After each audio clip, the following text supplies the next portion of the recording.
Very good morning बच्चों हमने chapter जो फिनिश किया है वो किया है डिसॉल्यूशन ऑफ पार्टनरशिप फर्म।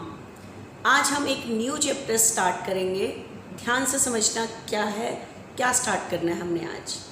बच्चे आपको पता है 11th क्लास में आपने एक चैप्टर पढ़ा था सोल प्रोप्राइटरशिप बिजनेस पढ़ा था। Sole that means single. आपने एक चैप्टर पढ़ा था सोल ट्रेड।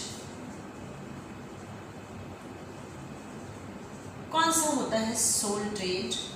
सोल ट्रेड होता है whose owner is a single individual. जिस बिजनेस का मालिक एक जना होता है उसे हम कहते हैं sole trade. That means sole proprietorship business. That means whose owner is a single individual. जिस बिजनेस का मालिक एक जना होता है उसे हम सोल प्रोप्राइटरशिप बिजनेस कहते हैं। ठीक है, तो आपको पता है आपने जो 11th क्लास में जो मैंने आपको अकाउंट्स पढ़ाया है वो सोल प्रोप्राइटरशिप बिजनेस का कराया है कि जिस बिजनेस का ऑनर एक जना होता है उसके अकाउंट्स मेंटेन करना सिखाया है मैंने। बच्चे आपने 11th क्लास में सबसे पहली जर्नल एंट्री सीखी थी स्टार्टेड बिजनेस विद कैश। ठीक है, स्टार्टेड बिजनेस विद कैश ये सीखी थी। स्टार्टेड बिजनेस विद कैश ये सीखी थी। आप बताओ सबसे पहली एंट्री सीखी थी started business with cash. Start करते टाइम कौन पैसे लगाता है? ऑनर। तो बिजनेस में आएगा क्या? कैश। तो कैश अकाउंट डेबिट। ऑनर के पैसे के लिए क्या वर्ड यूज करते हैं? कैपिटल। तो आपने सबसे पहली एंट्री ये सीखी थी। ठीक है, आपको जो मैंने 11th क्लास में अकाउंट्स मेंटेन करना सिखाया है वो सोल प्रोप्राइटरशिप बिजनेस का कराया है कि जिस बिजनेस का ओनर एक जना होता है। तो उसके अंदर आपने सबसे पहली एंट्री सीखी थी कैश टू कैपिटल। लेकिन इस बिजनेस की सबसे बड़ी ड्रॉबैक बताओ, सबसे बड़ी कमी बताओ क्या है? इस बिजनेस की सबसे बड़ी ड्रॉबैक क्या है कि limited source of capital, capital का कम होना। क्योंकि ऑनर कौन है? एक। कि बिजनेस अगर मुझे लार्ज स्केल पे करना हो तो एक जने की कैपिटल कम पड़ जाती है। इसलिए बिजनेस की कौन सी फॉर्म सामने आई? पार्टनरशिप। तो बिजनेस किस में होने लगे बच्चे? पार्टनरशिप में। ठीक है, तो 11th क्लास में जो मैंने आपको सिखाया है अकाउंट्स सोल प्रोप्राइटरशिप बिजनेस के सिखाए हैं। तो बिजनेस की कौन सी फॉर्म सामने आई? पार्टनरशिप। तो मैंने 12th क्लास का जो सिलेबस स्टार्ट किया था आपको पार्टनरशिप के अकाउंट्स मेंटेन करना सिखाया है। अभी जो मैंने सिलेबस ख़त्म किया है वो पार्टनरशिप की बुक ख़त्म की है। पार्टनरशिप के अकाउंट्स मेंटेन करना सिखाया मैंने आपको कि how to maintain the partnership accounts. Partnership के हमने पूरे चैप्टर्स किए हैं बच्चे इसके अंदर।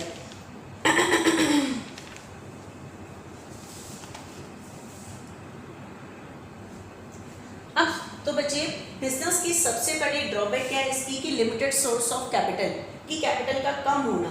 दैट मीन्स अगर बिजनेस लार्ज स्केल पे करना हो तो एक जने की कैपिटल कम पड़ जाती है, इसलिए बिजनेस की फॉर्म सामने आ रही है पार्टनरशिप। ठीक है, तो 12th क्लास का जो सिलेबस स्टार्ट होता है वो पार्टनरशिप अकाउंट से स्टार्ट होता है कि हमने पार्टनरशिप के अकाउंट्स मेंटेन करना सीखना है। लेकिन अब ये हम सीख चुके हैं। इसके अंदर आपको पता है पार्टनरशिप स्टार्ट करने के लिए मिनिमम मेंबर्स कितने होने चाहिए? 2 एंड मैक्सिमम 50। मैक्सिमम 50 होने चाहिए। ये मैंने पार्टनरशिप का कितना डिस्क्राइब है ये पार्टनरशिप में आपको सिखा चुकी हूँ। ठीक है, अब बताओ पार्टनरशिप में मिनिमम मेंबर्स कितने होते हैं? 2 एंड मैक्सिमम 50 होते हैं। अब देखो आपने जो 12th क्लास का सिलेबस स्टार्ट किया है वो पार्टनरशिप अकाउंट से स्टार्ट किया है कि पार्टनरशिप के अकाउंट्स कैसे बनते हैं। इसके अंदर मैंने आपको 5 चैप्टर करा दिए। Fundamental, change in profit share ratio, admission, retirement, dissolution. मतलब पार्टनरशिप अकाउंट्स बनते कैसे हैं और क्लोज कैसे होते हैं वो सारा मैंने आपको सिखा चुके हैं। ठीक है, अब इसके अंदर बताओ अगर ए और बी ने पार्टनरशिप बिजनेस स्टार्ट किया और इन्होंने ए बी सी ने पार्टनरशिप बिजनेस स्टार्ट किया और इन्होंने कैपिटल लगाई 3 लाख, 2 लाख और 1 लाख कैपिटल लगाई। तो बताओ कैपिटल लगाने की आप क्या एंट्री करोगे? Cash account debit to capital, ये एंट्री करोगे क्या? ठीक है, आपको भी ये एंट्री कर दे। बच्चे क्या ये एंट्री सही है? यहाँ तो सही थी क्योंकि ऑनर एक था, लेकिन पार्टनरशिप में ऑनर 3 होते हैं। अगर मैंने इस टाइम भी ये एंट्री कर दी तो पता नहीं लगेगा ए ने कितनी लगाई, बी ने कितनी लगाई और सी। तो मतलब खाली कैपिटल नहीं लिखते, तो हम इसके अंदर नेम स्पेसिफाई करते हैं, to A's capital, to B's capital, to C's capital.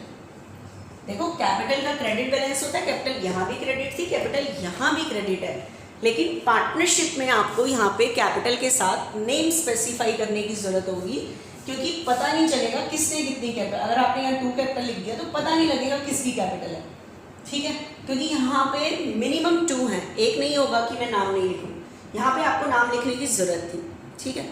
लेकिन अब मैं ये पार्टनरशिप का आपको सारा कुछ बता चुकी हूँ, इसकी भी ड्रॉबैक बताओ क्या है। इसके मैक्सिमम 50 है, मतलब बिजनेस अगर हमें इंटरनेशनल लेवल पे करना हो तो 50 जनों की भी कैपिटल कम पड़ जाती है, इसलिए बिजनेस की कौन सी फॉर्म सामने आ रही है, कंपनी। तो आज हमारा टॉपिक स्टार्ट हो रहा है बच्चे, नई बुक स्टार्ट हो रही है, कंपनी अकाउंट्स। अब मैं आपको कंपनी के अकाउंट्स कैसे बनते हैं वो सिखाऊंगी, ठीक है। 11th क्लास में सिखाया कि सोल प्रोप्राइटरशिप बिजनेस के अकाउंट्स कैसे बनते हैं, फिर मैंने 12th का सिलेबस स्टार्ट किया कि पार्टनरशिप के अकाउंट्स कैसे बनते हैं।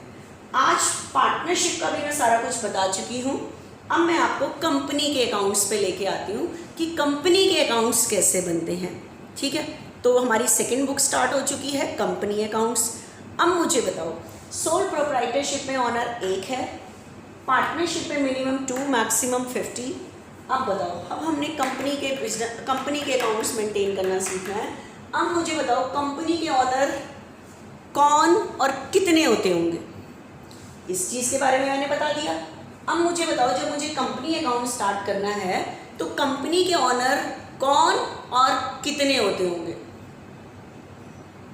कौन और कितने होते होंगे। तो ध्यान से सुनना, कंपनी का ऑनर एक जना नहीं होता। जो लोग कंपनी के क्या खरीदते हैं, शेयर्स, कंपनी का ऑनर एक जना नहीं होता। जो लोग कंपनी के क्या खरीदते हैं, शेयर्स, वो सारे लोग कंपनी के कौन होते हैं, ऑनर होते हैं।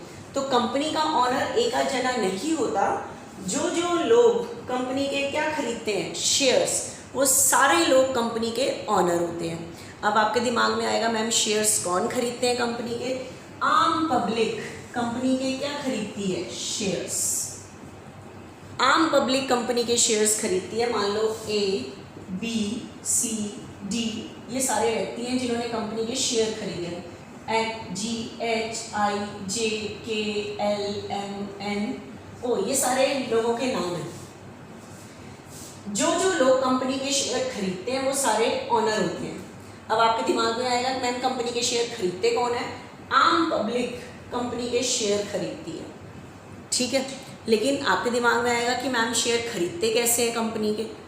अब ध्यान से सुनना, अगर मान लो आपने कंपनी में पैसा लगाना है, जैसे आपके पास 5 लाख रुपीज़ हैं, आपने किसी कंपनी में 5 लाख रुपए इन्वेस्ट करना है। आप ऐसे उठा के कंपनी में पैसे नहीं दे सकते कि आपने कंपनी में 5 लाख रुपए दे दिए। अगर आपको कंपनी में पैसा लगाना है तो you have to purchase the shares of the company. आपको कंपनी के क्या खरीदने पड़ेंगे, शेयर्स, ठीक है। आप कहोगे कैसे खरीदते हैं, एक्चुअली क्या होता है, कंपनी के शेयर की एक कॉस्ट होती है। मान लो कंपनी का शेयर 100 रुपीज़ का है, अगर आपको कंपनी में 5 लाख रुपए लगाने हैं तो आप उठा के ऐसे नहीं बेच सकते 5 लाख। आपको कंपनी में पैसा लगाने के लिए कंपनी के क्या खरीदने पड़ेंगे, शेयर्स खरीदने पड़ेंगे, ठीक है। तो अब कैसे खरीदते हैं, ध्यान से सुनना, कंपनी के शेयर की एक कॉस्ट होती है। मान लो कंपनी के शेयर की कॉस्ट 100 है, अगर आपने कंपनी का एक शेयर खरीदा तो आपने कंपनी में 100 रुपये भेजे। आपने कंपनी के 2 शेयर खरीदे तो 200 रुपये भेजे। आपने कंपनी के 3 शेयर खरीदे तो कितने भेजे, 300। आपने कंपनी के 1000 शेयर खरीदे, एक शेयर की कॉस्ट 100 है, तो आपने कंपनी में कितना पैसा लगाया, 1 लाख। तो कंपनी में पैसा लगाने के लिए you have to purchase the shares of the company. आपको कंपनी के क्या खरीदने पड़ेंगे, शेयर्स। आपको 5 लाख रुपए लगाने हैं तो आप क्या करोगे, कंपनी के 5000 शेयर खरीदे, शेयर की कॉस्ट 100 है, तो आपने कंपनी में कितने रुपए लगा दिए, 5 लाख। मतलब कंपनी में पैसा लगाने के लिए आपको कंपनी के शेयर खरीदने पड़ेंगे, ठीक है। तो आपने शेयर खरीद के कंपनी में पैसे भेज दिए। अब एक चीज़ बताओ, ये आम पब्लिक कंपनी के शेयर खरीद सकती है, ठीक है। The person who purchase the shares of the company, जो लोग कंपनी के क्या खरीदते हैं, शेयर्स, वो लोग होते हैं शेयर होल्डर्स। कौन होते हैं, share holders. The person who purchase the shares of the company, जो लोग कंपनी के शेयर्स खरीदते हैं वो होते हैं शेयर होल्डर्स।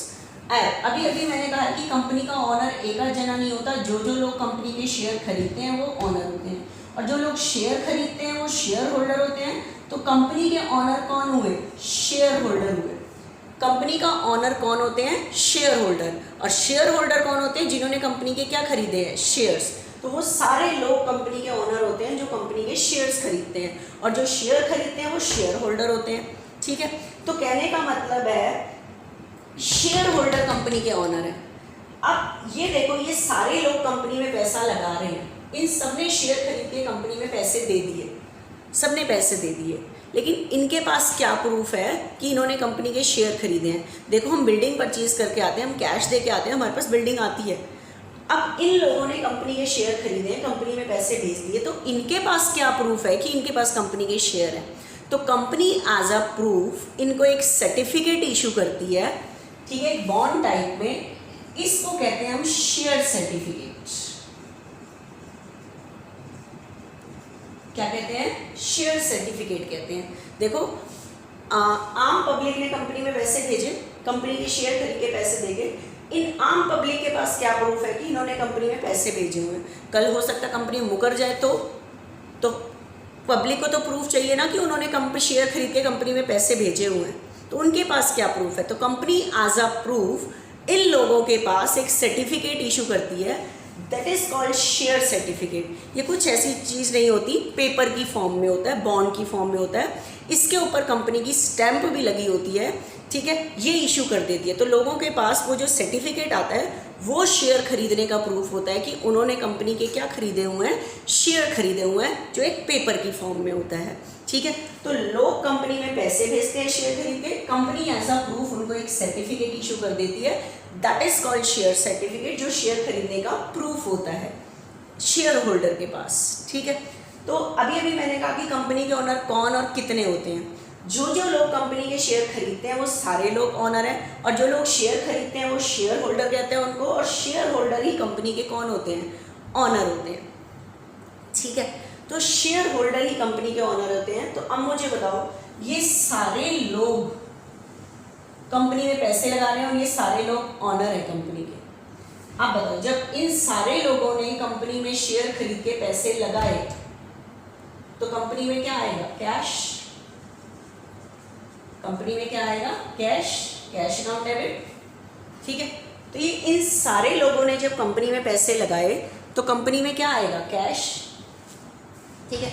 जब ये ए ने शेयर खरीदे पैसे लगाए, बी ने शेयर खरीदे पैसे लगाए, सबने पैसे लगाए कंपनी में शेयर खरीद के, तो कंपनी में क्या है। और आपको बताइए, ये सारे लोग जो शेयर खरीद रहे हैं ये सारे कंपनी के ऑनर हैं, शेयर होल्डर ही कंपनी के ऑनर होते हैं। तो अब मुझे बताओ, जो ये शेयर होल्डर सारे कंपनी में पैसे भेजेंगे तो कंपनी क्या एंट्री करेगी, तो कैश अकाउंट डेबिट टू, मान लो इस शेयर होल्डर का नाम ए है और ऑनर के पैसे को हम रखते हैं to A's capital, to B's capital, to C's capital, to D's capital. लेकिन आप एक चीज बताओ, कंपनी में एंट्री आप कहाँ तक करोगे, कंपनी का ऑनर कोई एक जना नहीं है। जो जो लोग कंपनी के क्या खरीद रहे हैं, शेयर, ये सारे लोग कंपनी के ऑनर हैं और ये सारे लोग कंपनी में पैसे भेज रहे हैं। तो जब ये सारे लोग ऑनर कंपनी में पैसे भेजेंगे तो कंपनी क्या एंट्री करेगी, cash account debit to A's capital, B's capital, owner है क्योंकि हम शुरू से पढ़ते आ रहे हैं ऑनर के लिए कैपिटल वर्ड यूज होता है। तो अब मुझे बताओ, यहाँ तक कहाँ तक नाम लिखना पॉसिबल है, एक जना तो नहीं है, मतलब 1000 जनों ने भी कंपनी के शेयर खरीदे तो कंपनी कहाँ तक नाम लिखेगी। तो नाम लिखना कंपनी में पॉसिबल नहीं है, ठीक है। लेकिन ऑनर के पैसे को हम शुरू से पढ़ते आ रहे हैं, कैपिटल कहते हैं। ऑनर के पैसे को हम शुरू से पढ़ते आ रहे हैं कि क्या कहते हैं, कैपिटल कहते हैं, ठीक है। लेकिन यहाँ पे नाम लिखना पॉसिबल नहीं है क्योंकि कंपनी का ऑनर एक जना नहीं है। जो जो लोग कंपनी के शेयर खरीद रहे हैं वो सारे लोग कंपनी के ऑनर हैं, वो सारे लोग कंपनी में जब पैसे भेजते हैं तो मैं कहाँ तक नाम लिखूँ उनका, पॉसिबल नहीं है। तो कैपिटल के साथ वर्ड यूज होता है share, share capital. Share issue करके जो पैसा इकट्ठा किया जाता है वो ऑनर का ही पैसा होता है, तो उसको नाम के साथ रिप्रेजेंट नहीं करते, शेयर कैपिटल के नाम से रिप्रेजेंट करते हैं। लेकिन कैपिटल को देखो मैंने क्रेडिट किया है क्योंकि ऑनर का पैसा है। प्लस कंपनी में कोई भी ट्रांजेक्शन कैश से नहीं होती, बैंक से होती है। पैसे आएंगे तो आपने कैश को डेबिट नहीं करना, बैंक को ही करना है। तो ध्यान से सुनना, शेयर इशू करके जो पैसे आते हैं, जिनको शेयर इशू करते हैं वो ऑनर होते हैं, ठीक है। वो जो पैसा भेजते हैं, ऑनर पैसा भेजते हैं, तो ऑनर के पैसे लगाने की कंपनी में एंट्री होती है बैंक टू शेयर कैपिटल। नाम लिखना पॉसिबल नहीं है इसीलिए तो शेयर कैपिटल वर्ड यूज होता है। कंपनी में शेयर होल्डर जब पैसा लगाते हैं तो उसकी एंट्री होती है bank account debit to share capital, ये एंट्री होती है, ठीक है। तो आप देखो मैंने 11th क्लास से स्टार्ट किया था, ऑनर पैसा लगाता है कैश टू कैपिटल, कैपिटल यहाँ भी क्रेडिट है। पार्टनरशिप में आपने सीखा 3 जने लगा रहे हैं, cash account debit to A's capital to B's capital to C's capital, यहाँ भी क्रेडिट है। देखो मेरी कंपनी में भी जब शेयर होल्डर पैसा लगाते हैं, क्योंकि कंपनी के ओनर होते हैं शेयर होल्डर, शेयर होल्डर जब पैसा लगाते हैं तो देखो मैंने कैपिटल को यहाँ भी क्रेडिट किया है, कैश की जगह बैंक आया। मतलब जो जो रूल बताया मैंने कैपिटल का क्रेडिट बैलेंस, कैपिटल यहाँ भी क्रेडिट है, कैपिटल यहाँ भी क्रेडिट है, कैपिटल यहाँ भी क्रेडिट है। तो ऑनर पैसे लगाने की एंट्री तो सेम ही रही, कैश टू कैपिटल। वो तो लॉजिकली कुछ यहाँ पे नाम लिखना पॉसिबल नहीं है तो नाम नहीं लिख पाते हम, लेकिन शेयर होल्डर जब कंपनी में पैसे लगाएंगे तो एंट्री बनेगी bank account debit to share capital, क्योंकि पैसे आ रहे हैं, पैसे के लिए कैश नहीं यूज़ करना, बैंक।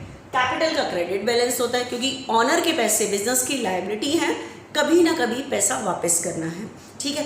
तो कंपनी का ऑनर बच्चे कौन होते हैं? आम पब्लिक, जो कंपनी के शेयर खरीद रही है, शेयर खरीद के कंपनी में पैसे भेज रही है। अब आपके दिमाग में एक और क्वेश्चन आएगा कि मैम क्यों ये आम पब्लिक कंपनी में पैसे भेज रही है, क्या बेनिफिट है इन्हें कंपनी के शेयर खरीदने का? तो ध्यान से सुनना, आपको पता है ये जो आम पब्लिक है, ये जो कंपनी है, आम पब्लिक शेयर खरीद के कंपनी में पैसे भेजिए, जो शेयर खरीद रहे हैं वो शेयर होल्डर है एंड शेयर होल्डर कंपनी के ऑनर है। अब ये सारे लोग शेयर खरीद के कंपनी में पैसे भेज रहे हैं तो ये सारे ऑनर है, इसलिए इनके पैसे को कैपिटल के नाम से रखते हैं। तो शेयर होल्डर जो पैसे भेजते हैं तो उसकी एंट्री होती है बैंक टू शेयर कैपिटल, ठीक है।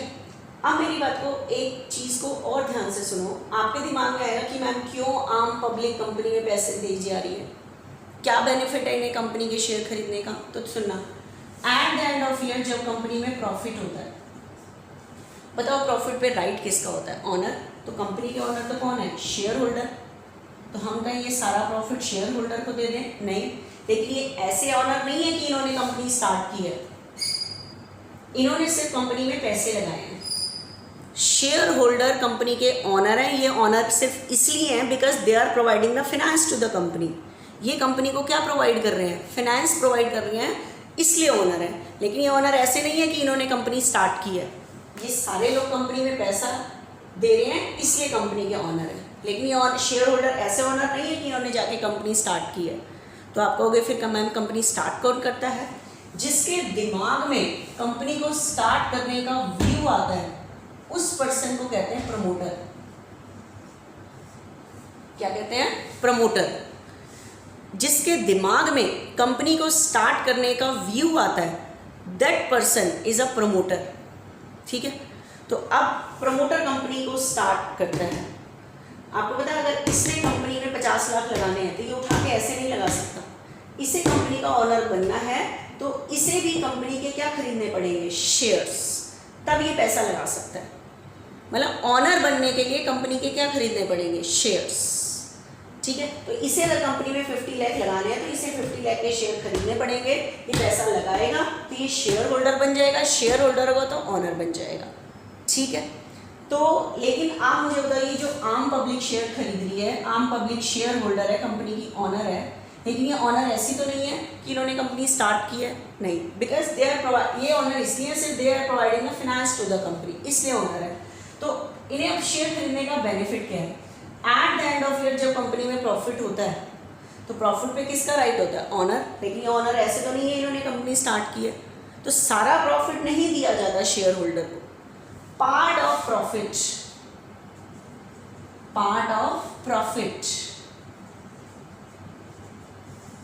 प्रॉफिट का पार्ट दिया जाता है and part of profit is known as dividend.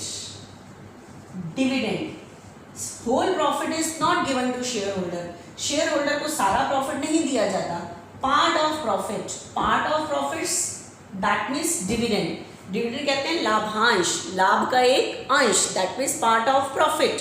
Profit का पार्ट दिया जाता है शेयर होल्डर को, तो इसलिए हम कहते हैं शेयर होल्डर को डिविडेंड दिया जाता है। देखो प्रॉफिट वर्ड यूज नहीं करते कभी भी कि प्रॉफिट दिया जाता है, क्योंकि सारा प्रॉफिट शेयर होल्डर को नहीं दिया जाता, प्रॉफिट का कुछ पार्ट दिया जाता है, that is called dividend. That means dividend is given to share holder. तो घर बैठे इनके पास डिविडेंड पहुंचता रहता है। कैसे दिया जाता है? जैसे eight the end of year, eight the end of year एक रेट डिसाइड होती है डिविडेंड की, ठीक है। मान लो डिविडेंड इस रेट से देना है, तो कैसे दिया? अगर आपने कंपनी के लाख रुपए के शेयर खरीदे हुए हैं तो 5% की रेट से आपके पास घर बैठे कितना डिविडेंड आएगा? 5000। किसी ने 2 लाख के शेयर खरीदे हुए थे, 2 लाख पर 5% 10,000 डिविडेंड आएगा। जितने रुपए के ज़्यादा खरीदे उसके अकॉर्डिंग डिविडेंड आता रहेगा, ठीक है। तो एक तो ये बेनिफिट है कंपनी के शेयर खरीदने का, जो ये लोग आम पब्लिक कंपनी में पैसे भेजिए, इनको घर बैठे डिविडेंड पहुंचता रहेगा। Dividend that is part of profit, ये पहुंचता रहेगा, ठीक है। प्लस एक और क्या बेनिफिट है कंपनी के शेयर खरीदने का? मान लो आज आपने किसी कंपनी के 1000 शेयर खरीदे, शेयर की कॉस्ट 100 है, 1 लाख रुपीज लगाए हैं। आपको पता है ये जो कंपनी के शेयर की कॉस्ट है, इसके प्राइस में फ्लक्चुएशन आती रहती है। फ्लक्चुएशन का मतलब अप एंड डाउन होता रहता है प्राइस, ठीक है। अगर कल ही इसी कंपनी के शेयर की वैल्यू मान लो 200 हो गई, तो मैं अपने जो मैंने किसी कंपनी के शेयर खरीदे हुए हैं, मैं उनको 2 लाख में बेच सकती हूँ। बेचे कैसे जा सकते हैं? जो हमारे पास सर्टिफिकेट है ना, प्रूफ है, वो सर्टिफिकेट मैं उसको दे दूंगी, वो मुझे 2 लाख दे देगा। तो बेचे जा सकते हैं शेयर, क्योंकि इन्वेस्टमेंट है हमारी, ठीक है। तो ये शेयर बेचे जा सकते हैं, तो ये बेनिफिट। नुकसान भी हो जा सकता है कि जितने में खरीदा उससे प्राइस कम हो जाए तो नुकसान भी हो सकता है। तो शेयर खरीदने का एक तो ये बेनिफिट है कि अगर आपने शेयर में पैसा लगाया है तो डिविडेंड आता रहता है। Dividend that means part of profit, वो आता रहता है, ठीक है। और देखना बच्चे अब थोड़ा सा क्या हम आगे करते हैं। तो मतलब हमने अब स्टार्ट किया बच्चे कंपनी अकाउंट्स, ठीक है। अब आपके दिमाग में बच्चे एक और क्वेश्चन आना चाहिए, मतलब ये जो कंपनीज हैं, कंपनी है, कंपनी में जो पैसे लगते हैं, कंपनी को जब भी पैसे की ज़रूरत होती है ना, कंपनी शेयर इशू कर देती है। तो आप कहोगे कि मैम आए दिन अगर मान लो आज कंपनी को 50 लाख रुपीस चाहिए, तो कंपनी 50 लाख के शेयर इशू कर देगी, पब्लिक पैसे भेज देगी।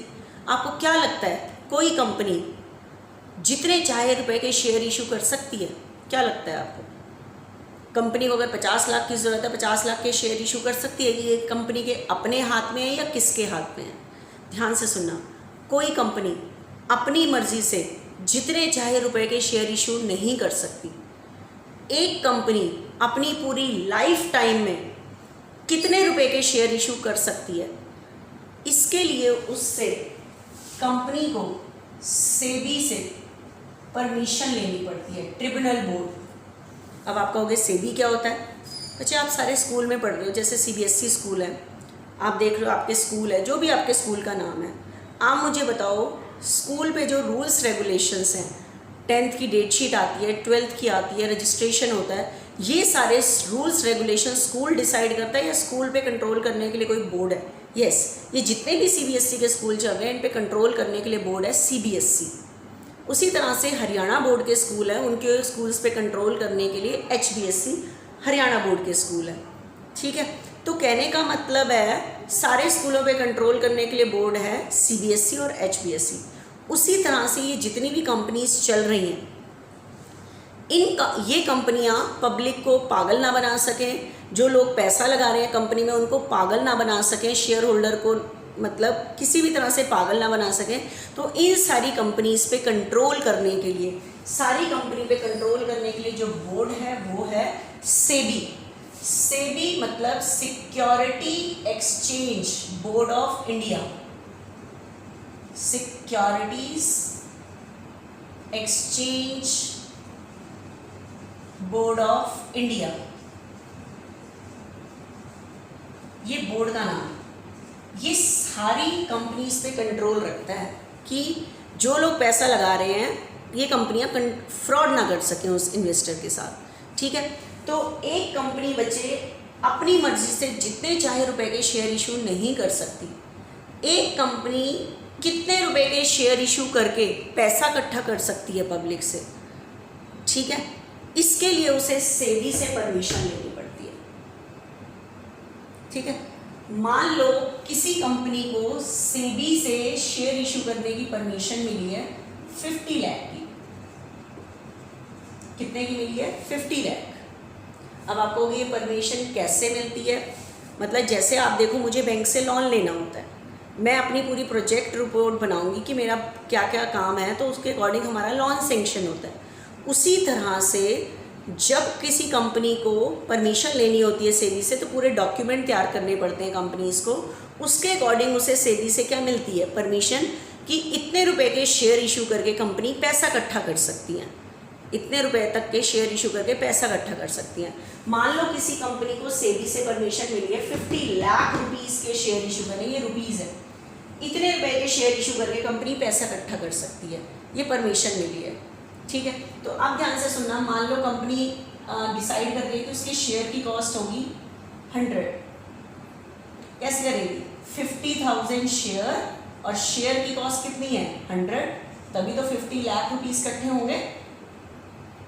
कंपनी को इतने रुपए के शेयर इशू करके परमिशन मिली है, लेकिन कंपनी को देख, आपको पता है शेयर, कंपनी का शेयर की कॉस्ट होती है, तो वो कंपनी ने रखी 100, तो 50,000 शेयर, शेयर की कॉस्ट 100, इतना पैसा इकट्ठा कर सकती है कंपनी, तो 50 लाख रुपीज़ हो गए, ठीक है। अब ये जो 50 लाख है, ये परमिशन किसी एक साल की नहीं मिलती, ये कंपनी को पूरी लाइफ टाइम की मिलती है। जितने की उसे सेबी से परमिशन मिल रही है, इतने रुपए के शेयर वो पूरे लाइफ टाइम में इशू कर सकती है। इतने रुपए के शेयर इशू करके कंपनी पैसा इकट्ठा कर सकती है। इससे ज़्यादा रुपए के कंपनी क्या नहीं कर सकती? शेयर इशू नहीं कर सकती, किसी हालत में नहीं कर सकती कंपनी शेयर इशू, इससे ज़्यादा के, ठीक है।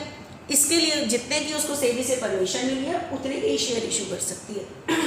मान लो कंपनी को 50 लाख रुपीज़ के शेयर इशू करने की परमिशन मिली है, तो कंपनी ने डिसाइड किया कि शेयर की कॉस्ट 100 रख रही है, तो 50,000 शेयर, शेयर की कॉस्ट 100, तो कंपनी इतने रुपए के शेयर इशू करके इतनी कैपिटल इकट्ठी कर सकती है, इतना पैसा इकट्ठा कर सकती है, ठीक है। अब बताओ, ये जो 50 लाख कैपिटल है, ये जो कंपनी की टोटल कैपिटल है, ये एक जना ही सारे पैसे लगा देगा या थोड़े थोड़े करके आएंगे? आपको पता है एक जना पैसे नहीं लगा देता कंपनी में, क्योंकि कंपनी में शेयर खरीद के ये पैसा आता है सारा, तो आम पब्लिक कंपनी के शेयर खरीदेगी। तो मुझे बताओ कंपनी ये 50 लाख कैपिटल कैसे इकट्ठी करेगी? ये जो 50 लाख कैपिटल है कैसे इकट्ठी करेगी? मान लो शेयर की कॉस्ट कितनी है? 100, शेयर की कॉस्ट कितनी है? 100। आप मुझे बताओ ये 50 लाख कैपिटल कोई एक जना लगा देगा या बहुत सारे जने लगाएंगे? बहुत सारे जने लगाएंगे। आप मुझे बताओ, अगर एक जना एक शेयर खरीदे, वैसे ऐसा होता नहीं है, ज़्यादा खरीदते हैं, मैं कह रही हूँ मान लो एक जना एक शेयर खरीदे, बताओ कंपनी के शेयर की कॉस्ट कितनी है? 100, तो बताओ ये 50 लाख कंपनी कैसे इकट्ठे करेगी? 100, 100, 100, एक जना अगर एक शेयर खरीदे तो कंपनी में ये बताओ 50 लाख कैसे आएंगे? 100, 100, 100, 100, 100, 100, 100 करके एक जना अगर एक शेयर खरीदे तो सारे लोग कंपनी में 100 रुपए भेजेंगे, ठीक है। तो 50,000 जने कंपनी के शेयर खरीदेंगे और 100 रुपए भेजेंगे, तब जाके ये 50 लाख कैपिटल इकट्ठी होगी, ठीक है। तो कहने का मतलब ये जो कंपनी की टोटल कैपिटल है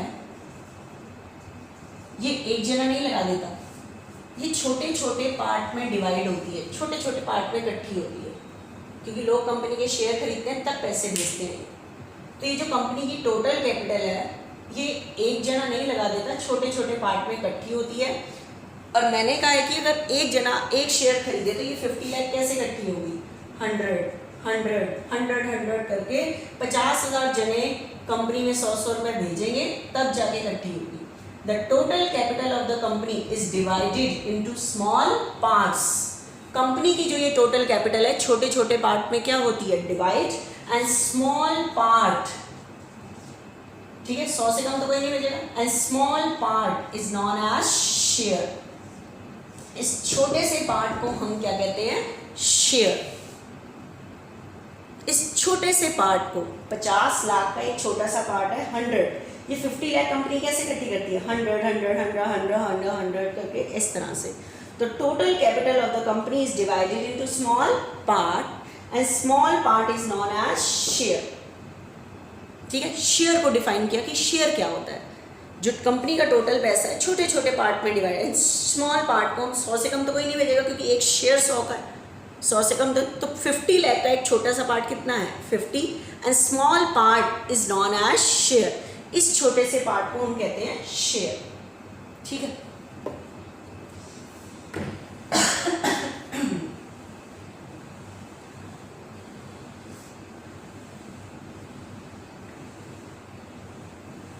नेक्स्ट देखना बच्चे, अभी मैं आई हूं बच्चे शेयर के मीनिंग पे कि शेयर क्या होता है।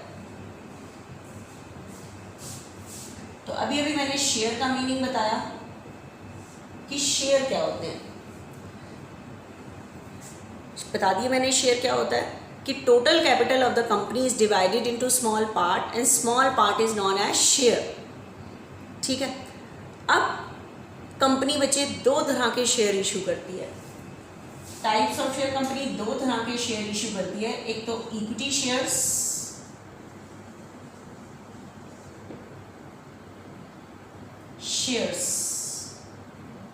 And preference shares.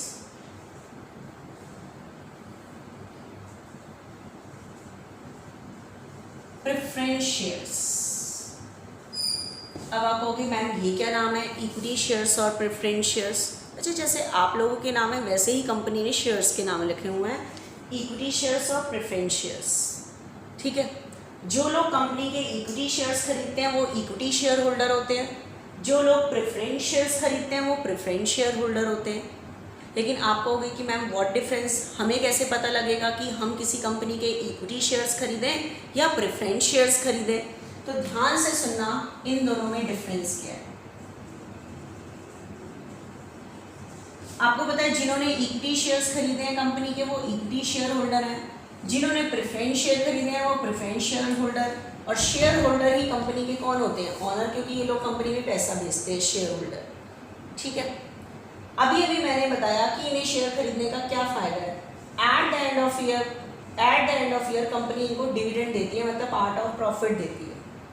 अब ध्यान से सुनना, दोनों को डिविडेंड देती है, लेकिन इन दोनों में डिफरेंस बता रही हूँ मैं क्या, कि जब at the end of year company में प्रॉफिट होता है तो firstly dividend given to preference share holder, पहले डिविडेंड इनको दिया जाता है। देखो इसका नाम ही क्या है, प्रीफरेंस। प्रीफरेंस का मतलब प्रायोरिटी, प्रीफरेंस का मतलब क्या, प्रायोरिटी। ठीक है, मतलब इन्हें प्रायोरिटी है डिविडेंड की। पहले डिविडेंड जब कंपनी में प्रॉफिट होता है तो पहले प्रेफरेंस शेयर होल्डर को दिया जाता है, कंपनी में अगर प्रॉफिट बचता है तो इन्हें इक्विटी को दिया जाता है, इक्विटी शेयर होल्डर को दिया जाता है, नहीं बचता तो इनको नहीं दिया जाता। अब एक और चीज़, सेकेंड डिफरेंस, आपको पता है प्रेफरेंस शेयर होल्डर को जो डिविडेंड है वो एक फिक्स रेट से दिया जाता है।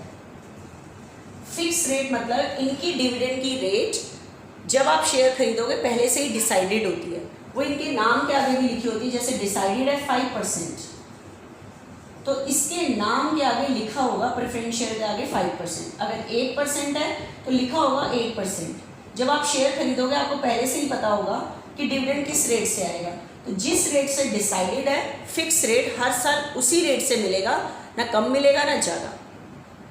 बेशक से कंपनी में प्रॉफिट कम है ज़्यादा है, एक फिक्स रेट से मिलता है प्रेफरेंस शेयर होल्डर को। इक्विटी शेयर होल्डर की डिविडेंड की रेट फिक्स नहीं होती। कंपनी में ज़्यादा प्रॉफिट है तो इन्हें ज़्यादा रेट से मिलता है, 10, 15, 20, 25। अगर प्रॉफिट कम है तो कम रेट से भी मिलता है, 9%, 8%, 6%, 5%, 2%, हो सकता है ना भी मिले। ठीक है, मतलब इनकी डिविडेंड की रेट पहले से फिक्स नहीं होती, कंपनी में ज़्यादा प्रॉफिट है तो ज़्यादा रेट, हर साल चेंज होती है रेट, ज़्यादा प्रॉफिट है तो ज़्यादा रेट से मिलता है, कम प्रॉफिट है तो कम रेट से मिलता है, ठीक है। प्लस आपको पता है ये जो शेयर होल्डर है ये कंपनी के ऑनर हैं, तो ध्यान से सुनना, ये जो प्रेफरेंस शेयर होल्डर है इन्हें कंपनी की मैनेजरियल एक्टिविटीज़ में पार्टिसिपेट करने का राइट नहीं है। मतलब ये आकर अगर कंपनी की मैनेजमेंट एक्टिविटीज़ में पार्टिसिपेट करना चाहें तो नहीं कर सकते। इक्विटी शेयर होल्डर जो हैं have right to participate in the managerial activities of the company. अगर ये चाहें तो ये कंपनी की मैनेजरियल एक्टिविटीज़ में पार्टिसिपेट कर सकते हैं, आके मतलब काम कर सकते हैं, ठीक है। उसके बाद बच्चे आपको पता है कंपनी में बहुत सारे डिसीजन होते हैं, तो वोटिंग होती है डिसीजन लेने के लिए। प्रेफरेंस शेयर होल्डर को कोई राइट नहीं है किसी भी डिसीजन में वोट करने का।